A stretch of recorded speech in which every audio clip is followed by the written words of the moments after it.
we're here out at the float bed. I have a friend coming over to get what's left of my plants, and I've been wanting to give you guys an update of where we're at progress-wise with our float bed this year. We've got most everything planted. It's mid-June, early June in Kentucky. So I'll show you what we've got left and some things that we've learned this year that we want to share with you guys. And I've got my little helper here, if he doesn't crawl away. And just let you see there. Okay, so this first tray I'm going to show you, we were cleaning out our back porch to do some like reconstruction. And anyways, that's where I kept a lot of my old garden stuff and seeds. And so this tray is basically a bunch of stuff that I found in my back porch around the time that I was starting to start seeds. Oh, here's Buddy. Are you gonna help? Hey, bud. Are you helping Mom? So yeah, this was kind of an experiment tray. And you can see some things did great and some stuff definitely did not. So over here is, these are, you can see, this is my tagging system. Moneymaker. These are Moneymaker tomatoes, and I had already planted a ton of tomatoes when these were coming up. So they're really big. And so when you've got a float bed like this, the cool thing is, I'll show you one. The cool thing is these will grow in here until they get, honestly, probably too big. But when you transplant them, they're completely fine. I'll show you here. Look at these. Ooh. Again, crazy roots. But yeah, so these are the roots for these Moneymaker tomatoes. My friend, like I said, my friend's coming over today, and she's probably gonna take all of these. But that is a cool thing about this system, is you grow so many that you almost always have extra that you can share or sell. So, okay, so here's our tomatoes, Moneymakers. And then you can see next, oh gosh, Tommy's really trying to help here. Thanks, Buddy. Thank you, Buddy. Next up, I had some bearberry seeds, some bear grass I was really excited about. None of that came up, unfortunately. It was a couple years old, and it had been in my back porch, so it had been exposed to some cold and sun, and that's probably what had a lot to do with it. Next was this armoria, maybe? And that might be what this is. You guys might be able to help me out. I'm not totally sure. Not even sure what that was, but I had for some reason bought those seeds at one point. This is blue woodruff, and it looks like there was only one of those plants that made it. So I'm gonna probably just plant it and look it up and see what that was. Next up is aster. I did plant a ton of these. I was gonna get married here on the farm a few years ago, and then we decided to actually get married somewhere else. So I had bought a bunch of these really beautiful peach peony aster seeds. And that's what these are. And I already planted several in my flower bed. These were just some stragglers that I'm probably gonna give away. And it looks like this is a stray straggler of dill. Not sure how that got there. It was probably sitting next to a tray of dill that I was planting when I was planting my little mystery tray here. And last but not least, here's a wild little morning glory. All of these nice toys, and of course all he cares about is this water. Oh, also I had some poblano peppers too. I had a couple. There's two little babies I have left. But I just wanted to show you, get back, buddy. I just wanted to show you these roots, how crazy these roots are. Look. And you would think that these would not transplant well because they've been in here so long, like I said, and the roots are so big. But that's the beauty of this system. They really just do great. The main thing you have to remember is watering them super well the first couple weeks after you plant them, because they do get used to being in the float bed 24/7. But yeah, after that, after about a week or two, they harden off just fine in the garden, and they do great. We've never had any issues with them. So let's see what else we've got back there. It looks like we've got lettuce. I'm really sad. I had so many lettuce seeds, and I planted a bunch, and I planted in the garden, and I planted too many in here. This is the Muir, I don't know how you pronounce it, M-U-I-R lettuce, and it's fantastic, and it does so well in Kentucky and in like hot summers, which is not something that's typical for lettuce. So that's what I've got back there. I think I could probably transplant it in the garden. I don't really need it. I've already got so much. So honestly, I probably just might end up giving that to my chickens or cows or something, but it won't go to waste. Back here is another tray of peppers. We'll go over there and look at it and see what else we've got back there. Oh, hey buddy. Okay, here we are. Here we are. Oh, he had a little bit of dirt on his mouth. That's okay. Here we are with the rest of the plants on this side. I'm gonna turn you guys around here if I can. Again, with the help. I've got such good help. Hi, hello. You're the best helper. Yeah, the best, literally the best. Okay, let's see what we got from this angle. Alrighty here, if I can. Okay, so we'll just get our, oh, Tommy's helping with this lettuce that I told you guys about. Yeah, but we just planted too much. That's okay, right? It's fine. Okay, let's see what we've got back here. Oh, yay! I'm actually really excited about this. It's taken forever to grow, but as you can see, this is rosemary.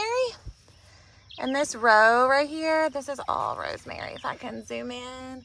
And it's still kind of small, so I'm gonna give some away probably, and then let it grow a little bit more and add it to my herb garden. So this must have been an herb tray. I can never remember what I plant. Okay, so here's cilantro. Obviously that's cilantro. It's gotten really big. I'm not totally sure how great it's gonna transplant, but we're gonna try.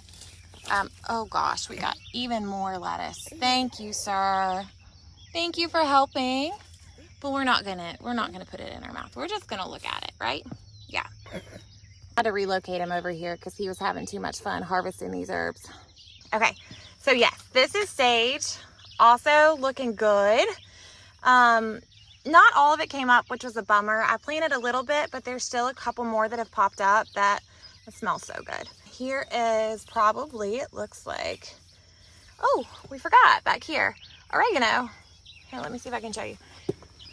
This is my first time I feel like growing oregano from seed, and it has taken forever, but I'm thinking it's gonna be worth the wait. So I'm gonna give it a little bit longer before I put it in the garden. I'm gonna put some more fertilizer in here. It's been a minute since I put some fertilizer in, which is why I think some of these aren't growing quite as quickly. These are just kind of our stragglers, and I'm bad about that. Oops, this is probably dizzy for you all. Yeah, so I'm bad about sometimes forgetting to put fertilizer in here once I get most of my stuff in the garden. But there's still these babies that are in here that don't need to be neglected. So that's my plan. Okay, next up in our herb tray, flat leaf parsley, fire. So excited to cook with all this stuff this summer. We'll see what we decide to do with that. More dill, it looks like. And I'm thinking this is thyme back here. Hold on. Yeah, it's thyme. And here's some thyme. We have like our own little herb garden in one tray. So all this really needs to get to the garden. So I'll see what my friend wants, and what she doesn't want, I'll put in the garden. Last but not least in this tray is not an herb. It's these are some flowers that I also found on my back porch when I was planting. He's pumped about these. Pumped. Okay. And these are supposed to attract all the hummingbirds. I was on kind of a kick with bird watching when I bought all these seeds, I feel like. So I've already planted a ton of these, and these were some more stragglers that were really tiny, but now they've just taken off. So they'll either go in my flower bed, like up against a trellis or a post, or I'll give them away. I'm super excited. Let me know if you guys have grown these. Okay guys, this is, for a second it was kind of a mystery. I couldn't remember what I had done. I remember now. So these are peppers of some kind. I feel like I probably planted bell peppers. I'm actually positive that I did. So we had another big tray of peppers that looked incredible a month and a half, maybe a month ago. One of my nice dogs came in, probably over there, stepped in the float bed, stepped on the tray, and they were little seedlings, and it basically dumped them all, dunked them. I found all these little tiny seedlings floating in the water, and I was so sad. So I think actually what I did was I just went to Lowe's and I bought a package of pepper seeds. So these still are not ready. I'm gonna have super late peppers if I have any at all from this batch. But that's okay, that's life, it happens. I'll probably end up buying bigger plants from somebody if I want some more peppers. So right next to these are more of those peony asters, peach peony asters that are supposed to have huge blooms. I don't know, they're really little. I just had extra dirt and some extra seeds, so I threw them in there with these peppers. So if anybody knows or has experience with asters, you might let me know if it's worth it or not to try to plant these, or if it's too late. Like I said, it's June in Kentucky and these look pretty little. I don't really know how quickly they grow though once they're out in the garden. So okay, little buddy's about done. So we're gonna go look. We've got one more tray in this float bed. It's over there. I think we're gonna have to go to the other side to look at it though. Okay, we'll see if we can reach it. My paw for his float bed, he has a cool contraption that he made, which is just a PVC pipe that's got a screw on the end that you can like reach and hook them and pull them to you. And I've definitely got to make myself one of those. But for now, we'll just try to reach it. Okay, we got it. All right, let's see what we have here. These were tomatoes. You can tell these. You can see these are bigger cell trays. I usually put the tomatoes in bigger cells. These tomatoes, these little money makers, these were just kind of like my extras. And I had this little cell tray and I threw them in there, and we've actually used those for many years and they honestly do fine. I planted these just a little bit later, but I can't remember which variety of tomatoes these were, but they're all already in the garden. But yeah, so we've got black cherry tomatoes that are left, and some of these were huge, and then these are just little teeny ones that I had left that I didn't plant, and they're still so small, so I'm not really sure what I'm going to do with them. I hate to not do anything with them, but I don't know if it just feels way too late to have tomatoes that small, but I guess you never know. I could have them into the fall if it doesn't frost too early. San Marzano tomatoes, amazing. Those did so good. They're in the garden right now. Let's see right here. Oops. Cucumbers, they did not good for some reason this year. I don't really know. I have a couple here that came up, but I planted quite a few in another tray too, and they just didn't do great in my float bed. Interestingly, in my grandpa's float bed that we did, his cucumbers went nuts. So I'm not sure if we had, well, I'm sure we had different varieties, but I'll have to look into that and see what happened. Next to that was butternut squash. I was really excited about that. I had so much squash seed saved from last year, so I'm thinking maybe I did something wrong when I saved them. Usually I just dry them, save them, plant them in my float bed the next year, but none of these came up, so that was a bummer. Lastly, for this tray, same thing with my watermelon. If you guys have tips and have had good luck with saving seeds, I saved these watermelon, to be honest, totally honest, they were probably from like 2 years ago I found them, but not a one came up. There's something back here. It could be it. It could be a butternut squash, maybe. Maybe I got one. Oops, this is just a weed. Sometimes you'll get random grass and weeds that go in there.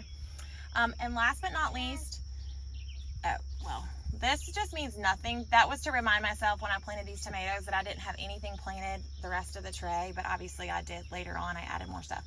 I'm obsessed with experimenting with clippings and cuttings and starting plants, not just seeds. So usually I do, well, I've had tons of success with blackberries, willow trees, stuff like that. This was my first year. I just had a cutting. My husband cut back some of my rose bush, and so I had a little clip, actually 2 little clippings, and I was like, well, I'm just gonna try to start them. My grandmother, when I was little, she always started rose bushes from clippings, only she put them under a jar. We'll have to do that sometime. But I just thought, well, what the heck, I'm gonna throw them in my float bed. So you can see I had 2 clippings. So this one did not make it. This one died. But look back here. This little guy, now this has been over a month ago, and this little piece of a rose bush is still living. Does it look the best? No, but I'm thinking it has roots, and probably these leaves will fall off. That's usually what happens, or happened when my Nana would start them, and then you'd have new little growth at the bottom. So we're gonna keep a close eye on this rose bush. Out of all of this, I'm more excited about this rose bush than anything. So we'll see. I'll let you guys know. Okay, one more thing I wanted to tell you guys. I had a lot of people ask me about mosquitoes and how we keep mosquitoes away. But we do grow lots of fragrant plants in our float bed, and I don't know if maybe that helps. I've also got a little solar bubbler in here that I'll show you that keeps water moving. I think that helps. But then also, I have got lemon balm. It's right next to my float bed. But I have got lemon balm. I'm the lemon balm queen. Don't sleep on lemon balm. There's some grass and weeds in here. But it is so amazing at keeping all kinds of insects, pests, mosquitoes, all those things, keeping them at bay. I've got it grown all around my property. Yes, lots of people hate it. They do, admittedly, because it does take over and it's wild. But all you have to do if it gets crazy is just pull it back. It's fine. There's also so many good medicinal benefits of lemon balm. I could really talk about it all day long.